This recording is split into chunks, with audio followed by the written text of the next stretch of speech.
Welcome everyone to Wrasslin Raw!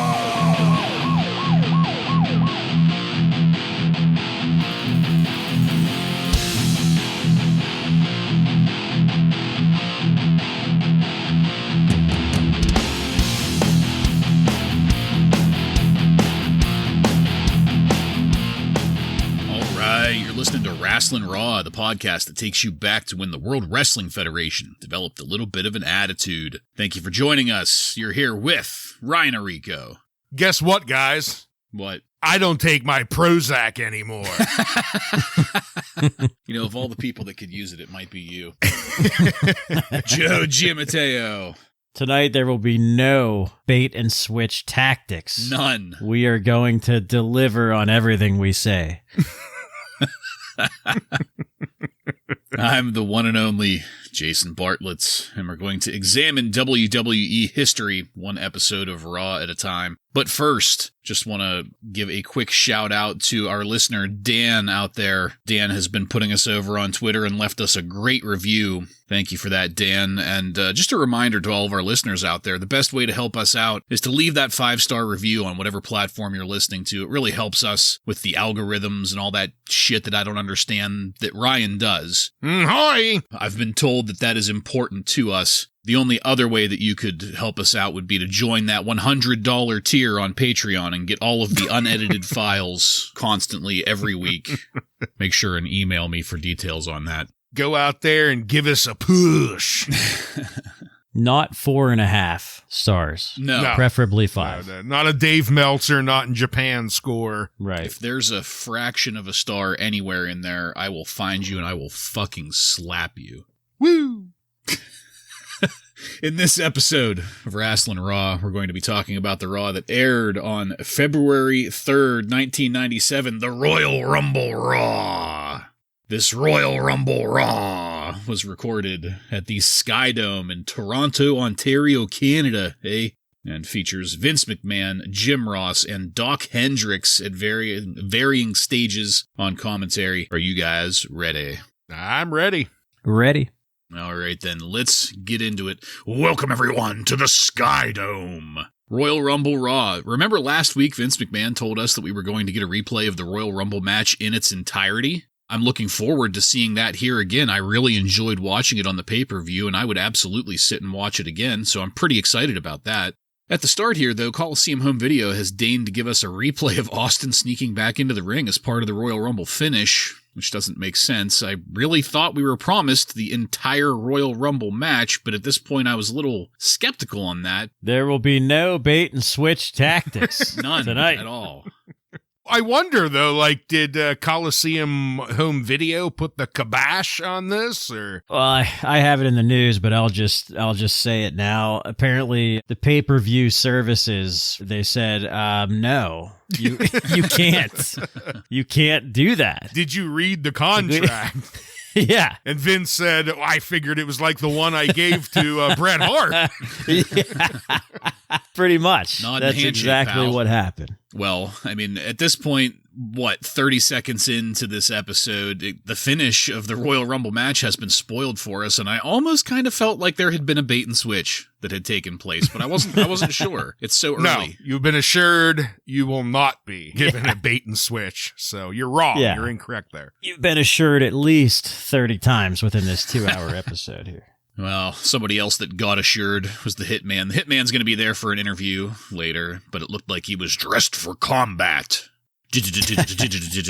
And we went into our first match of the night. Vader, with Paul Bearer, defeats Stone Cold Steve Austin by disqualification in 8 minutes and 13 seconds. And it was immediately clear to me right at the front that this was filmed like a house show, or I don't even know what to call it. The video quality. Yeah, it had the ECW look. It was like watching an old 80s WWF show, like from early 80s. Yeah, it looked like WrestleMania 3. Mm-hmm. Yeah. Before the bell even got a chance to ring, Bret Hart was there attacking everyone. The ring was flooded with people, almost everyone forgetting about Vader in the Austin-Bret mix-up. That was great. And I did not like the look of this. And I mean that in terms of the production, camera lenses. I don't know what to attribute it to. But then I especially didn't like it when we got the news that Marc Mero was going to be taking on Hunter Hearst Helmsley for the Intercontinental title later on tonight. And then this is where it kind of clicked that this has the same kind of video quality of Hulk and Andre. That classic scene of Hulk body slamming Andre, and it just made me think of that. It wasn't even just the film. There was like this, it sounded almost like a basketball court squeak every time people got slammed and stuff. It was really weird. Yeah, the audio all over the place. It was far away. The camera was far away and the lighting was bad. Yeah. I popped on Vader taking too long to set up the Vader bomb and Austin taking advantage of that to punch the Mastodon in his Masta balls. Always a good time there. The ref bump spot in the corner, blatantly telegraphed by the ref cowering in the corner in anticipation, waiting for the bump. And I popped again when Vader got hit in the Masta balls again. The ref was all over Austin and trying to keep Austin from attacking Vader on the ropes. So Austin kicked the ref in the gut and gave him a stunner. The crowd popped, I popped. It felt like I was watching the anti-authority babyface heel being born right there in front of me. The ref was down in the ring while Austin and Vader were fighting at the outside. Vader took a nice bump into the ring stairs, one of the only good ones of this match. From Vader, I mean. And then finally, some officials came out to break them up, the bell got rung, and this match was over. I'll just say that I did not give two shits about any of this until Austin stunned the referee. That right there made this whole match worth it. Joe, what did you think of it? I actually thought that I've basically confirmed with myself that Steve Austin is the only guy right now who can get a decent match out of Vader right now. Yeah. As far as overall entertainment, I thought it was pretty good, given the fact that it was a Vader match, and we have expressed our feelings about Vader's matches recently. This actually wasn't too bad. At first, it was sort of getting into that bad territory because Stone Cold gives Vader a low blow and Vader doesn't sell it at all. And I thought, that never happens. That's almost as bad as someone kicking out of the pedigree. Well, that never happens, though. And that never happens either. Never gonna happen. I don't know. I was saying to myself, I wish Vader would sell a little bit more. It would be a little bit better here, but I spoke too soon because he did start to sell later. He got another low blow that he sold.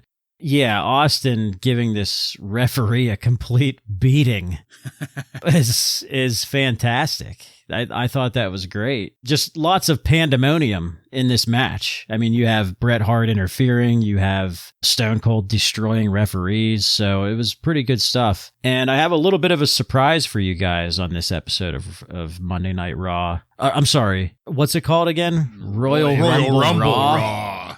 Okay. Dave Meltzer in The Observer gave star ratings for these matches, so I will go ahead and tell you guys what he gave this, and that was 1 star. I kind of agree with you, Joe. Stone Cold has the ability to get a serviceable match out of Vader, which is heads above what we typically get out of Vader. And talking about that, because there were some points, he wasn't perfect. He threw some weak punches at the beginning, and it kind of reminded me, I was just listening to Mick Foley's podcast, and the most recent one, I think it's about the Buried Alive match, and they talk about everything leading up to that, and in it, they briefly talked about Vader, and of course, Mick had a pretty close relationship with Vader, all their time working together at WCW. And he said he felt, because he talked with Vader a lot at the WWF when they got there, that Vader was very afraid because he was approached by multiple high-ups at the WWF telling him, you kind of have a reputation of hurting people, you need to protect our big stars. And Vader just, because of that, worked like shit. He didn't want to hurt anyone and was always afraid that he was going to lose his job. And that's Mick's take on it. So that's an interesting take on why Vader is the way he is. But unfortunately, we do get this version of Vader. But thankfully, Stone Cold was able to extract a decent match out of him, I thought, here. We've certainly seen a lot worse out of Vader. So, yeah, good job, Stone Cold. Mediocre job, Vader. Yeah, I don't have too much to add to that. Like I said, I really didn't care too much about this, but I do agree that if anybody's going to get a good match out of Vader, it's going to be Austin. Next up, we had an ad for Thursday Raw Thursday, and that was a pretty neat commercial. Vader was lame in it, as to be expected, but Shawn Michaels, Psycho Sid, Ahmed Johnson, they all got quick lines in it, and it looked good. And then we were into our next match. Savio Vega, with the Nation of Domination, defeated Flash Funk by pinfall in 4 minutes and 21 seconds. JR was chasing after Savio in the entryway to ask some very baiting questions. Savio isn't the best on the mic, but D'Lo Brown was looking great there in the background, making very serious faces. And here, Vince claimed that they were going to deliver on everything they say. So I'm going to be very much looking forward to watching the complete replay of the Royal Rumble match at this point in viewing here. We got word from Doc Hendricks, flying high in the skybox. Wink, wink. Doc was getting a voiceover here, and it really looked like they were calling this one in the ring in the first minute or so, but that's not a bad thing. The reversals here looked genuine, and that's always a very cool thing to see. I didn't care for Flash Funk no-selling the kicks to the head for his comeback. I'm generally not a fan of excessive showboating, and Flash Funk's shin pads are just showboating just by existing, and then whenever he gets into some of the dancing and funky stuff, that gets to be a little bit much for me. Flash's splash from the top rope looked great. He turned in midair and he legit cleared half of the ring, just sailed on out there. And I also loved Flash Funk splashing and nailing D'Lo Brown on the outside with a spinning heel kick. In the ring, Savio dodged another splash that got him the victory. And then this match was over. I thought this looked pretty good for a short match. Savio and Flash worked well together. Ryan, what'd you think of it? Yeah, I'd agree. It was a fairly entertaining match, and these two guys are pretty good wrestlers, and they didn't look bad, but I feel it was so short that it was very forgettable. I really wish it could have had a little bit more time. The ending felt rushed, him just kind of rolling out of the way of the finisher and then rolling up for the pin. So there were a lot of things I liked in this match. It just seemed like I don't have a lot to talk about because it was so short, and then it was over. So I did enjoy my time with it, though. I'll say that.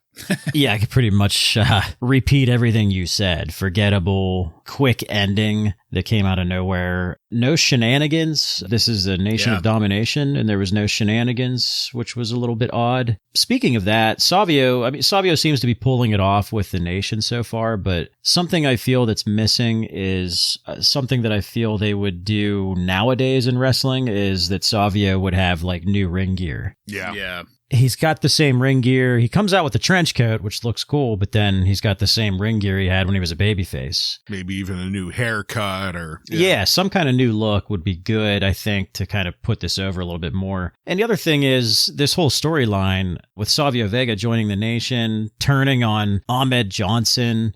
They were tag partners one time, and we never saw it. So I feel like they're carrying out this story on other shows that we're not seeing, and it's just kind of missing the mark a little bit. Dave Meltzer didn't really love this, I guess. He gave it half a star. That's something that I've noticed a couple times, and especially here with Savio and Ahmed. It's like in comic books whenever, one of the characters makes a reference, and then there's the little bubble down in the bottom of the corner that says, please see the discussion in page 4 of Fantastic Four number 38 or whatever. There's all these references to other media that are within the same universe, and unless you're consuming all of it, there's no chance to keep track of what's going on.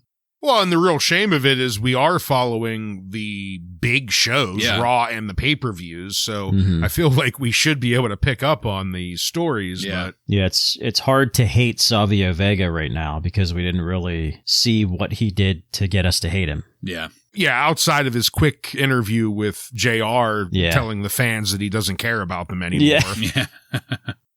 Speaking of people that don't care what the fans want, Vince promises here again that there will be no bait and switch tonight after that segment. We're going to move from that to JR in the ring. JR is there to interview Psycho Sid. Sid looks great. He was drenched in oil. That leather vest that he wears, it must be extremely well polished and preserved considering how much oil it's regularly doused in. It's the most supple leather vest in the entire WWF. Sid's music kept playing through JR's opening question, but it did stop eventually, so that was a good thing. JR wants to know what Sid thought of Shawn Michaels. Sid's response didn't make any sense to me at all. Sid thinks that an evil roller coaster showed up to a couple pay-per-views, and then they just all fell flat at the end. If you guys can clarify any of that for me, I'd appreciate it. We don't have the funds to hire a Sid translator. We quickly moved away from that to an ad for the Superstars call-in line. Holy shit, where's that been? Yeah. We need something to pay for all this extra production time here. $1.49 a minute to find out where Yokozuna and Brian Pillman have gone, as well as Sonny and James E. Cornette. I thought Sonny and James E. Cornette were pretty obvious because they told us that they were going to be over on the other shows. I'm pretty sure Corny's on Superstars and Shotgun Saturday Night, and Sonny was on Livewire, right? Yokozuna, though. Duquesne is where Yokozuna was. We went backstage then to the tag champs, Owen Hart and the British Bulldog. It sounded like Vince was in the same room with them, prompting them with these questions. There was like an echo there, and it just felt like Vince was crouching low beneath the camera with the microphone sticking out in his hand. Just more of the production issues that were present throughout all of this episode. And we got a replay of Owen and the Bulldog yelling at each other over the ropes at the Royal Rumble. Fun Easter egg there. Mil Mascaras was standing behind Owen and just completely wasting time and wasting an opportunity to toss Owen over the top rope while that was happening. It was great to have that recorded for posterity. The man of 1,000 stalls.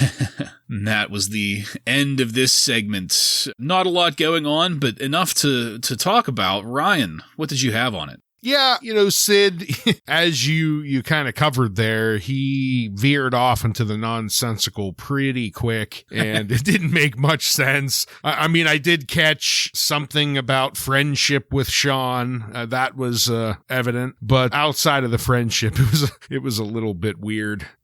1-900 Shameless. That was good to see back. Yeah. And Joe, you asked last week where Sonny's been. Cough up $1.49 a minute if you want to find out. Yeah. Well worth it. The interview backstage with Bulldog and Owen, decent, just again furthering this wedge that has been driven between them. It's a slow burn. They've been building this up for a long time, and I'm happy to see the payoff. So I didn't think that stuff was too bad outside of the Vince goading in the corner.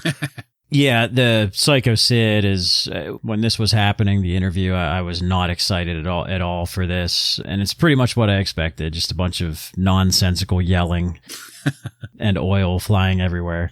And with the Bulldog and Owen interview, at this point, I just want to get to the payoff. Like, just give me the fucking turn at this point. Enough tickling our taints. They've been doing that for a while now. They're going to be in a match here that we're going to talk about, but my God, can we just get to it already at this point? My taint is starting to chafe. Yeah. He could only be tickled so much before it goes numb. Thank you, my man. That's what I will say when they finally do it. All right, let's move on now to our next match. Furnace and LaFawn defeat Owen Hart and the British Bulldog Davey Boy Smith by countouts in 14 minutes and 30 seconds, with Owen and the Bulldog retaining the WWF Tag Team Championships as a result of the countout victory. I loved the takedown from LaFawn on the Bulldog at the start of this. That looked unique and interesting. And I spent some time just sucked into this. Not to say that it was a match of the year candidate by any means, but this was working like a legit tag match, which is something we so rarely get to see here. I just wanted to sit back and enjoy it while I could. That didn't last long with Earl Hebner as the referee. He was obviously derelict in his duty many times to control the action there in the ring. The ref distractions got a little irritating. Owen and Bulldog have great timing between them. They don't get fancy with chain moves or anything like that, but the little things that they do are always perfectly timed. The forced drama between Owen and the Bulldog, as you guys were talking about just a second ago, it started to lose me a little bit because it's bleeding over into what was a great match here, or at least a great tag match for the time. It was blatant that the Bulldog was pointedly playing to the fans in order to ignore the match. Try a little harder, guys, to kayfabe it or something. I don't know. LaFawn's snap suplex when trading finishes with Owen Hart, that looked tight as hell.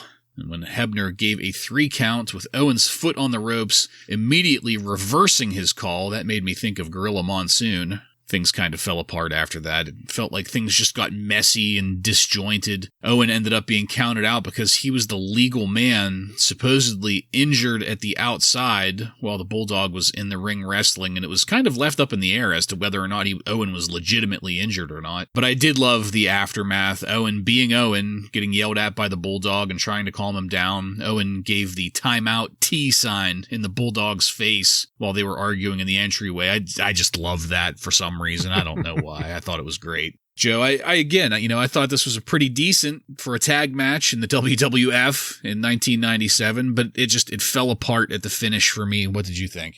Yeah, it was okay, except Earl Hebner fucking ruined it, right? Yeah, pretty much. With everything he being touches. Distracted during every pin. No explanation at all they just restarted the match. Like, I understand why. We all understand why on TV, but like, why? Why did they have to restart the match? So yeah, a little bit of a mess here, but I have a question for you guys. So we're getting our taints tickled very hard with this. Who do you give the belts to? Like, if you do a turn, who do you give the belts to at this point? The headbangers? You'd almost have to maybe do a swerve, bro. Yeah. And just maybe not turn someone. So I don't know. We'll see what happens. That part of it has me interested. Unfortunately, it's because the tag team division is so fucking bad. Like, where do you go with that? Especially with them, kind of smashing Furnace and LaFawn here. They're clearly not getting the belts. Yeah. Speaking of smashing, Ryan, I thought of you when they had the double noggin knocker move here. Always love the double noggin knocker. This week of Nitro, I watched, there was, our buddy Dan probably saw this too. There was a double noggin knocker by Roddy Piper on Hulk Hogan and Eric Bischoff that was even more cartoony than this one. Beautiful. Very entertaining. So I give that both double noggin knockers that I saw a 10, and Dave Meltzer gave this match 2.25 stars. Yeah, I guess with him giving that rating, I would probably agree. This is about a 2.5, 3-star match. It started out much stronger than it finished. I thought both the Bulldog and Owen worked good together, and so did Furnace and LaFawn. I thought both teams looked pretty solid here. We did kind of get into the storyline bleeding over a little bit too much and losing the focus of the match to focus on that. But I did think, for the most part, this was a very solid tag team match, especially for 97 in the WWF. Yeah. But as Joe, you brought up, who are we going to give these belts to? Because it's clearly not Furnace and LaFawn, and not because of their ring work, but there's a point where Philip, he's trying to get the crowd involved, and he's like banging his foot on the curtain or on the ring skirt, and he's pumping his arms up, and the crowd is just fucking silent. They do not care at all. I think he's Canadian.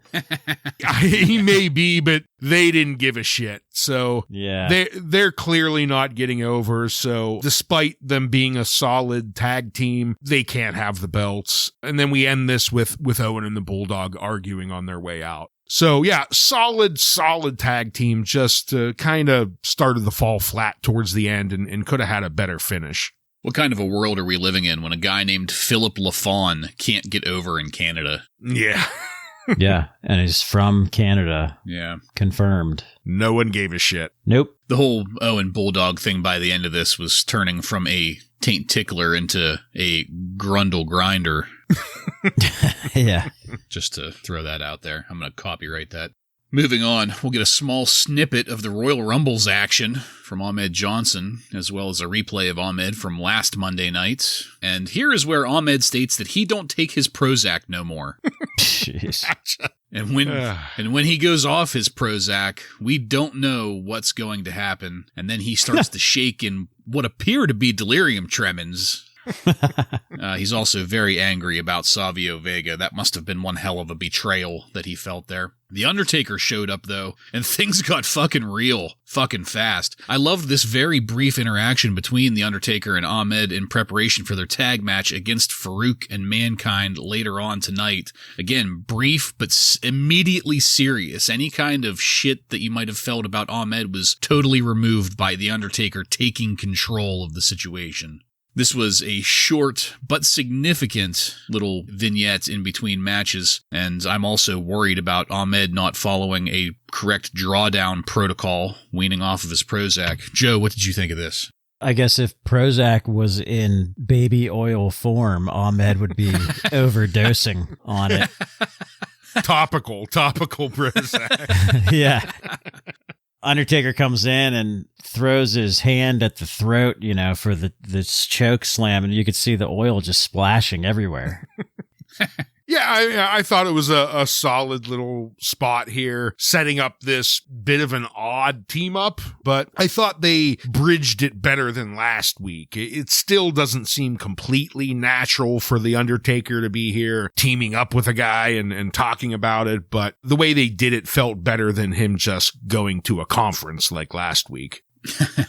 Yeah, and I guess that maybe explains what goes on with Ahmed's knee pads. Those are actually just Prozac patches all over his legs, and he wears the knee pads to protect them, keep them from coming off in the ring.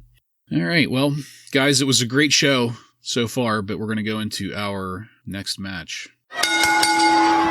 Crush, with the Nation of Domination, defeats Goldust by pinfall in 8 minutes and 19 seconds. We started this off by Vince stating that Crush's heart punch could put down a rhino. Just let that sink in for a minute. Somebody was out in the crowd getting a small section of children to chant Jailbird for all of 4 seconds before they lost interest. So that was kind of interesting. And then we got the news that the WWF was going to be in Pittsburgh on the Friday following this episode of Raw, and since we very well could have attended that event, what do you guys think about taking a look at the match card and what kind of show we would have gotten then?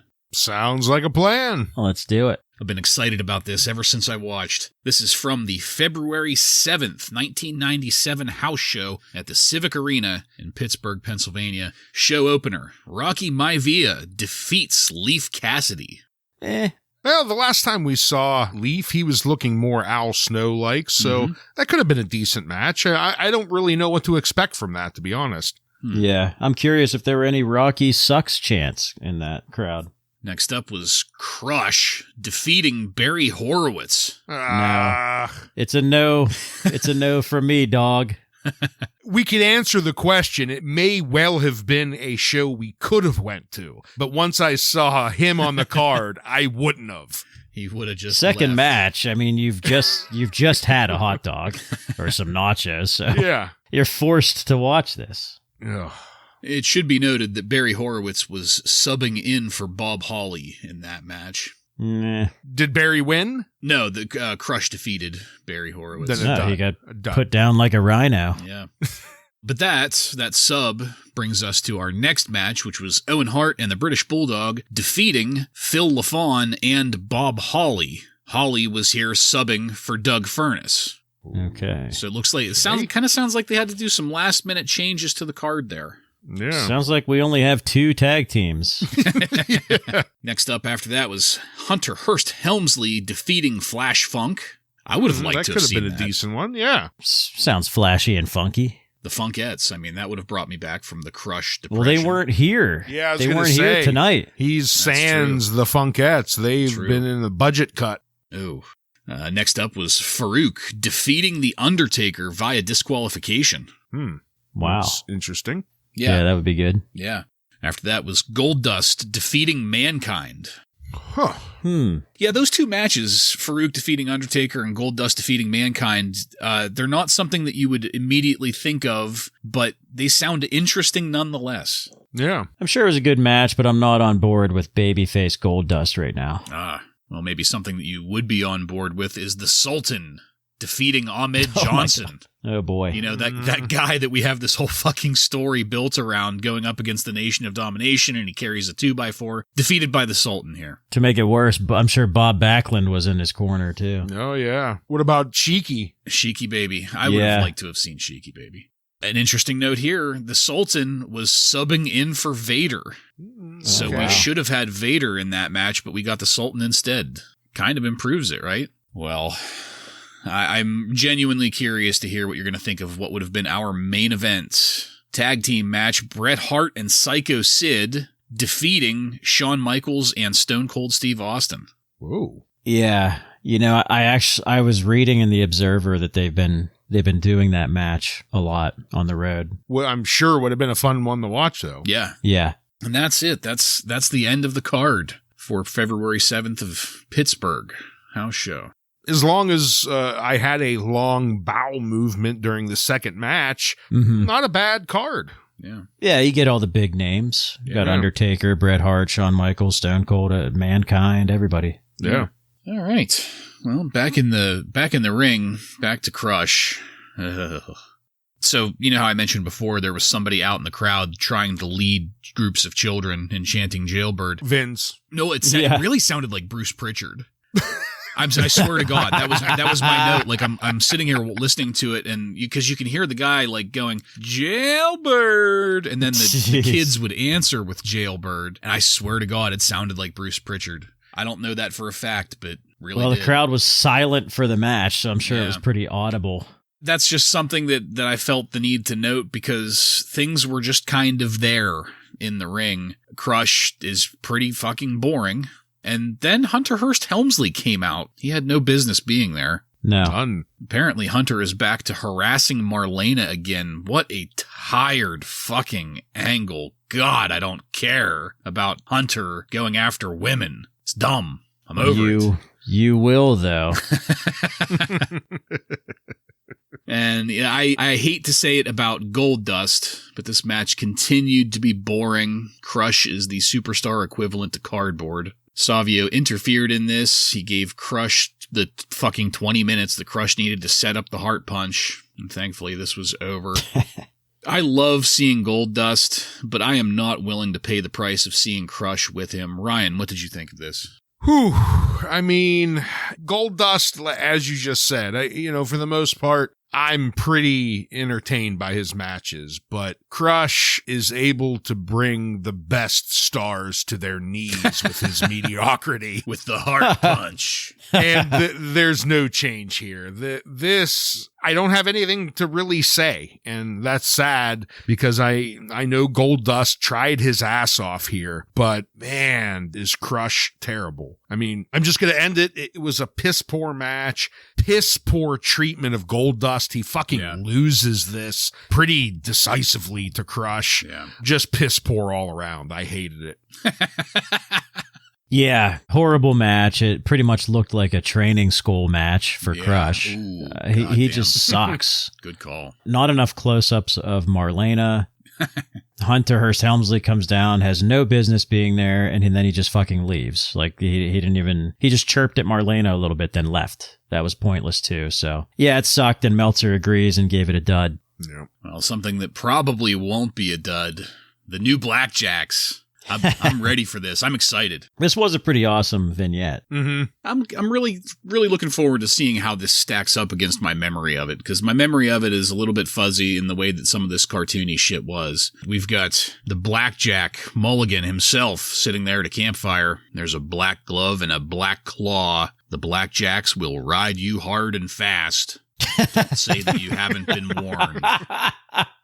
My only question, I agree this was a pretty good vignette, but how many cowboy gimmicks could we shoehorn into the WWF? Yeah. We've come from it every angle. Texan, redneck, cowboy, farmer. I mean, Jesus Christ. Yeah.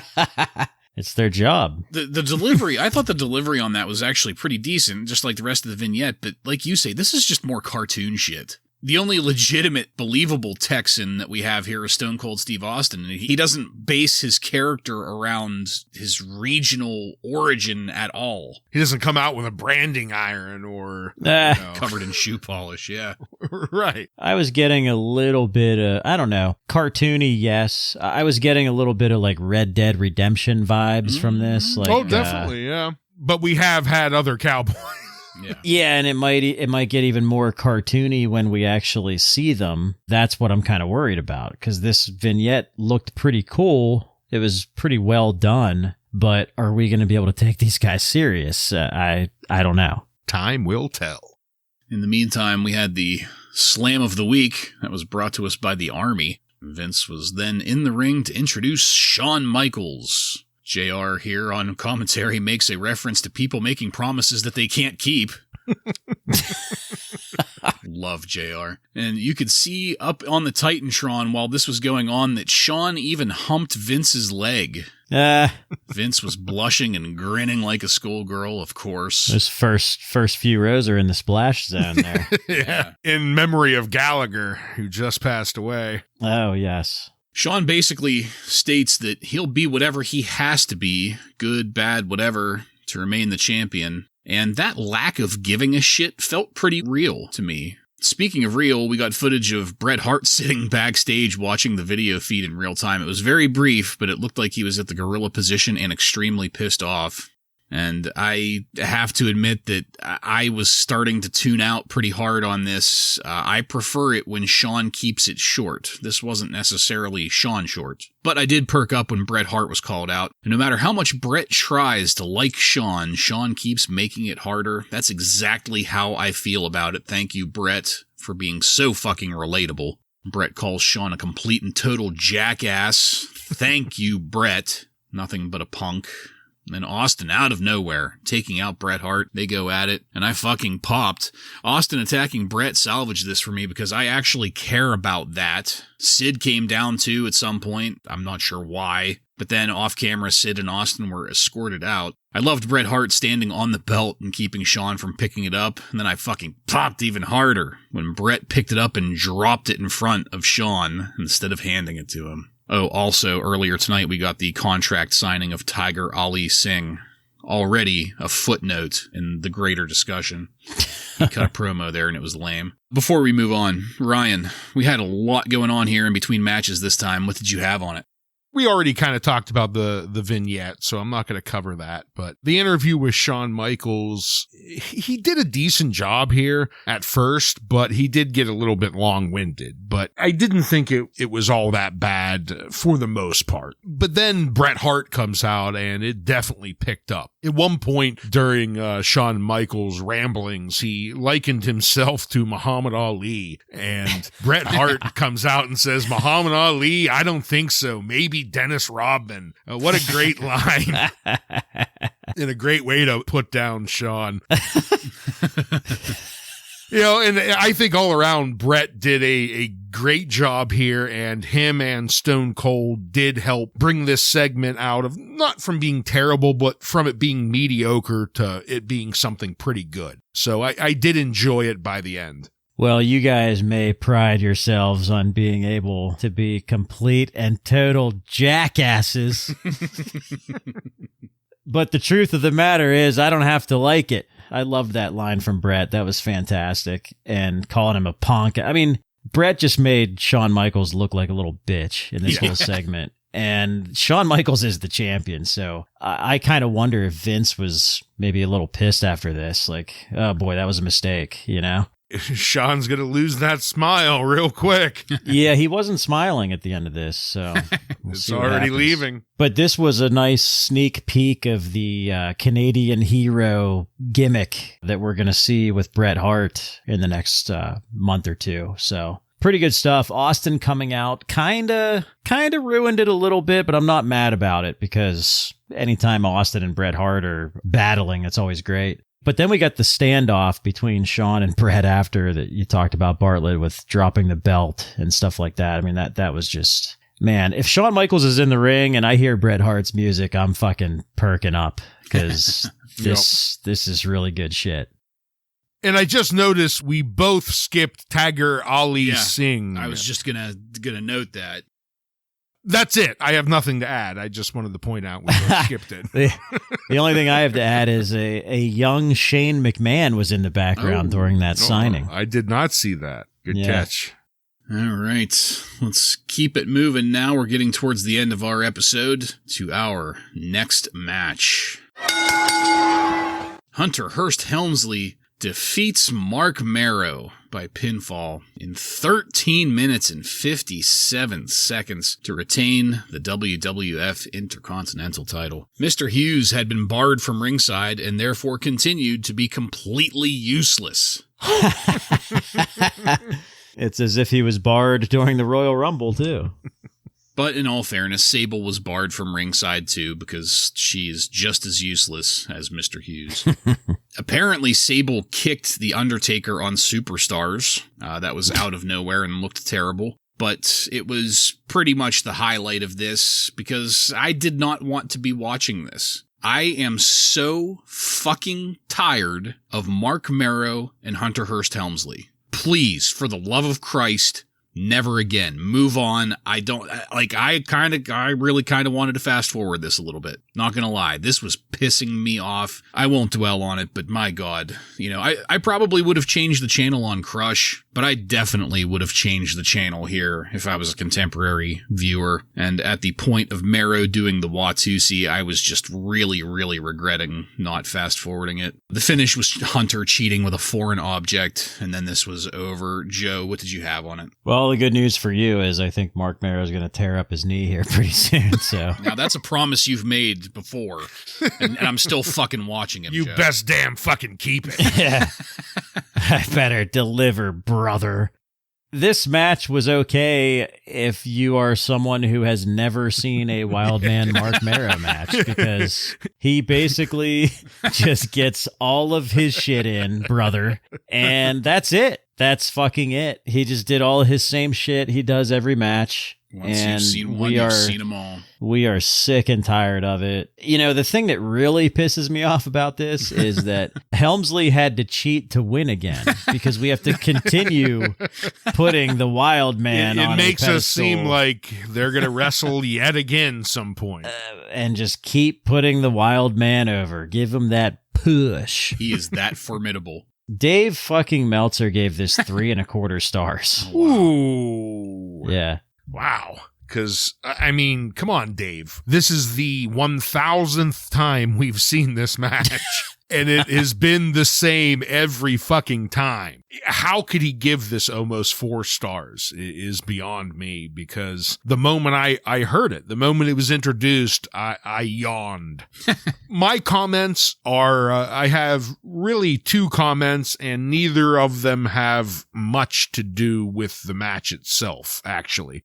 The first is, what the fuck was Vince talking about? At the beginning, Hunter gets tossed, gets a hip toss, and he does the typical chicken shit heel begging off into the corner. And Vince says, much like Robin Hood might do.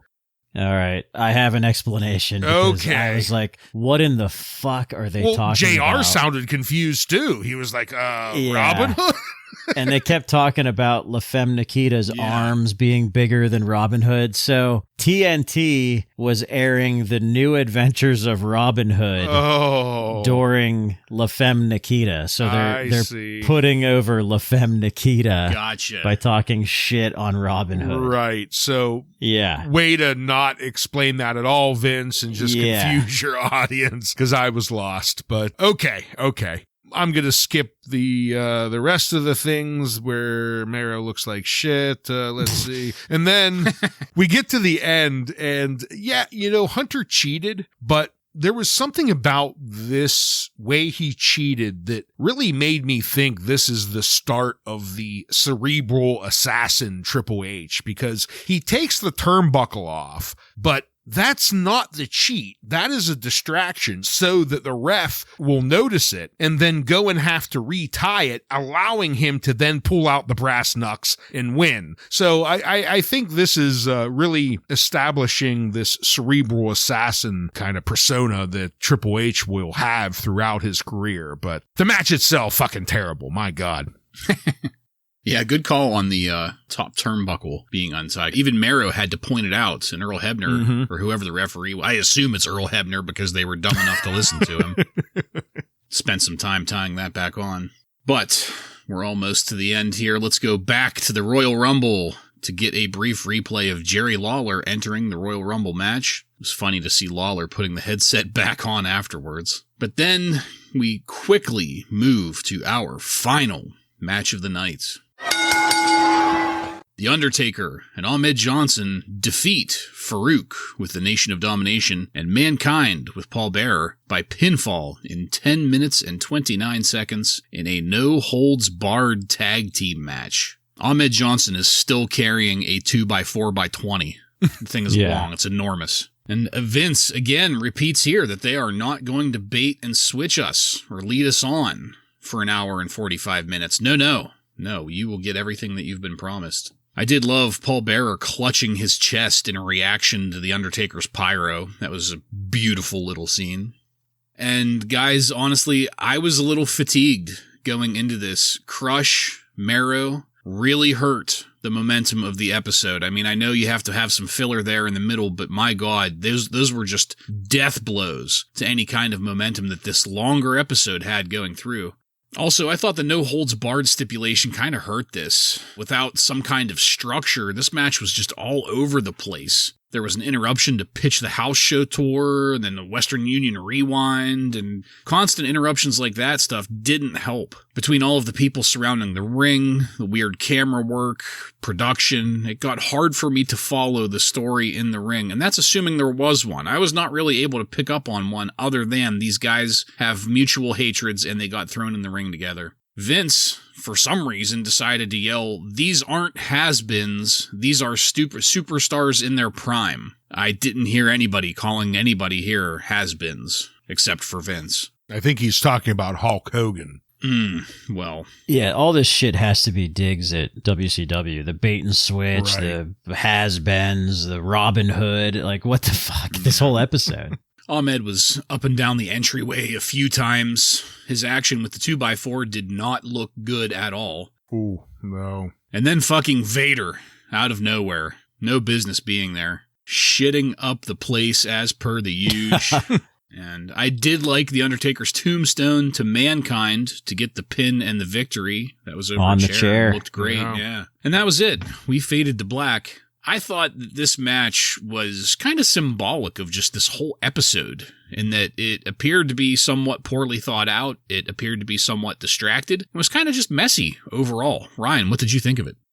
I don't completely disagree with you in that, it was a little bit messy and the ending got a little bit out there, but I thought it was, especially coming from a live crowd mindset, I thought that it kind of delivered. You had a bunch of big stars here, and let's be honest, this was a spot fest. Yeah. Everyone just got their shit in, chairs being hit, and I think if you're in the crowd, this would have been a good finale. A lot of big names and a lot of big moves. The no DQ, it hurt and helped the match at times. Sometimes I felt that it did help it, like Undertaker using the chair for the tombstone at the end. But there were times where it hurt it, where they had to use a, split camera to show you the action outside the ring and inside the ring. That made it a little bit confusing, but I thought for the most part, everyone here worked pretty well together and put on a pretty decent show. Johnson still hasn't learned how to hit anyone with a fucking 2x4. Those are the slowest, limpest looking hits I've ever seen in my life, but, and unfortunately Vader did come down and interrupt, but thankfully, Undertaker sent Vader packing pretty quick and got the tombstone for the win. So I didn't dislike this as much as you did. I agree it was a little disjointed, but I thought fairly strong. Yeah, this entire show to me is just, it comes off as a glorified house show. Bartlett, you just read over a house show lineup for Pittsburgh, and that the main event there was two random tag team of two guys, Shawn Michaels and Stone Cold. Yeah. Is that who it was? Versus Bret Hart and Sid. So this is kind of similar. It's like, well, you got Undertaker, Mankind, who have had a feud for a while, and Ahmed Johnson and Farouk, who are feuding. So let's just slap them together in a tag team and have that be the main event. Oh yeah, let's just make it no DQ too, to add a little bit of excitement, I guess. Yep. So that's kind of what this feels like to me. And I thought it was okay. I thought in particular that Mankind and Undertaker were fantastic in this match. I thought specifically Mankind with just putting the Undertaker over big time. Oh, yeah. Especially because Undertaker is the only one of these four guys who is going to be in that final four match. So let's put this guy over big. And that's what they did. I really loved when Mankind was running towards Undertaker with the chair and Undertaker got the boot up like at the very last minute. That was awesome. And then tombstoning him on the chair. Just great stuff for the Toronto crowd there at the end. Vader coming out sucks, but it does make sense for him to come out. He's also in that final four match with the Undertaker. He's got this thing with Mankind right now too. So it makes sense. And he didn't really ruin anything here, I don't think. But yeah, I agree with you guys. The 2x4 has got to go. I mean, or it needs to learn how to actually hit someone. Well, if you're going to pull back that hard, just don't have it. Right. Just leave it in the back. Yep. Meltzer gave this 2 3/4 stars. Well, as I said, we faded to black. So let's take it on over now to highlights and lowlights.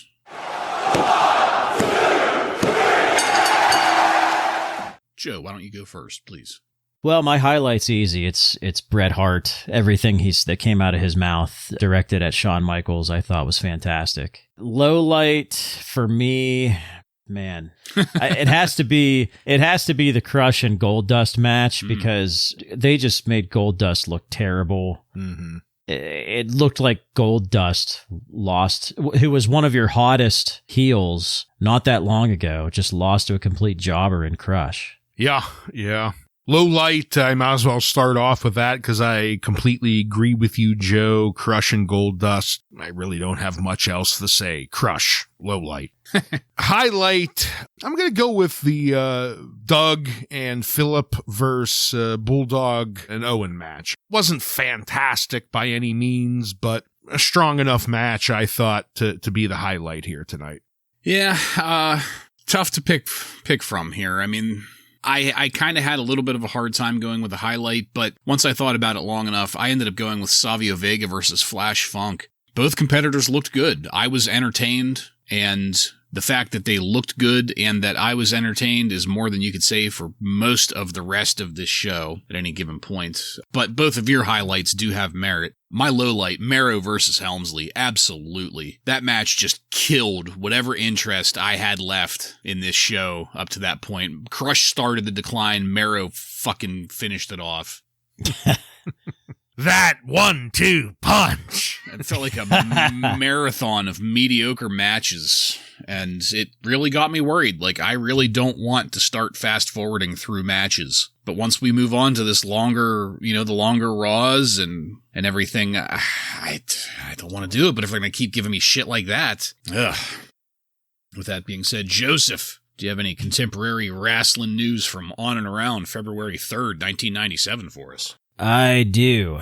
From the Wrestling Observer, there is still much talk between the WWF and USA Network, still about going 2 hours live every week against Nitro. For now, the holdup appears to be what percentage each side is going to cough up. The estimated $100,000 per week to do a weekly live show. So that's what's going on there right now for the new format. The believed reason for the change is coming more from USA than the WWF because its highly touted series La Femme Nikita is struggling in the ratings against TNT's Robin Hood. There it is. There it is. The reason the Royal Rumble was not shown was because Request and Viewer's Choice, the pay-per-view systems, protested, and apparently there is some kind of exclusivity protection in their pay-per-view deals that Vince just completely ignored. Jason Bartlett's favorite wrestler, Marc Mero, and Sable, they are not as over as the WWF would like them to be. Can you guys believe that? What? Holy shit. So there are rumors going around that they will be getting character makeovers. Oh.